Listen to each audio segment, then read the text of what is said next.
سایت کوکینگ هاب مجله آنلاین آموزش آشپزی تقدیم می‌کند. طرز تهیه سمبوسه. سمبوسه یکی از خوراکی‌های خوشمزه و محبوب در خاورمیانه، جنوب ایران، به ویژه استان خوزستان، هند و پاکستان است. این غذای سرخ کردنی خوش‌طعم معمولاً با نان لواش یا خمیر مخصوص و با موادی مثل سیب زمینی، گوشت، سبزیجات و ادویه‌های گرم تهیه می‌شود. سمبوسه هم به عنوان پیش‌غذا و هم به عنوان یک وعده سبک سرو می‌شود و در کنار سس‌های تند یا ماست و خیار بسیار لذیذ است.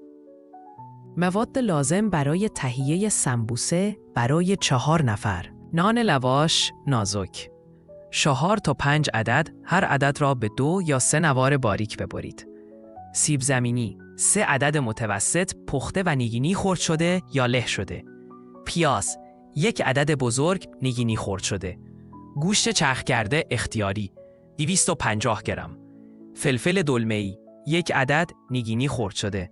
سبزی معطر خشک یا تازه، گشنیز یا جعفری 3 قاشق غذاخوری.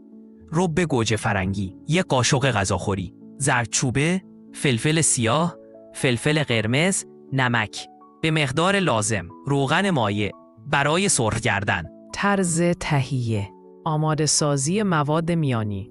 پیاز را با کمی روغن در ماهیتابه تفت دهید تا طلایی شود.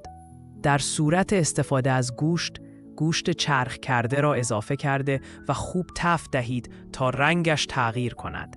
فلفل دلمه‌ای را اضافه کرده و چند دقیقه دیگر تفت دهید. رب گوجه، ادویه‌ها و نمک را اضافه کنید و خوب هم بزنید. سیب زمینی له شده و سبزی را به مخلوط اضافه کرده و چند دقیقه دیگر با هم تفت دهید تا مواد کاملاً مزه‌دار شوند. بگذارید کمی خنک شود. پیچیدن سمبوسه: نان لواش را به نوارهای بلند تقریباً 10 تا 30 سانتی متر برش دهید. کمی از مواد میانی را در یک گوشه نوار قرار دهید و به صورت مثلثی تا بزنید تا به انتهای نوار برسید. لبه را با آرد و آب بچسبانید تا باز نشود. سرخ کردن: روغن را در تابه‌ای نسبتاً عمیق داغ کنید. سمبوسه ها را از هر طرف در روغن سرخ کنید تا طلایی و برشته شوند.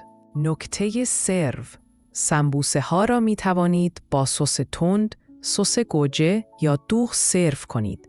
اگر می خواهید سالم تر باشد، می توانید آنها را در فر یا با سرخکن بدون روغن نیز تهیه کنید.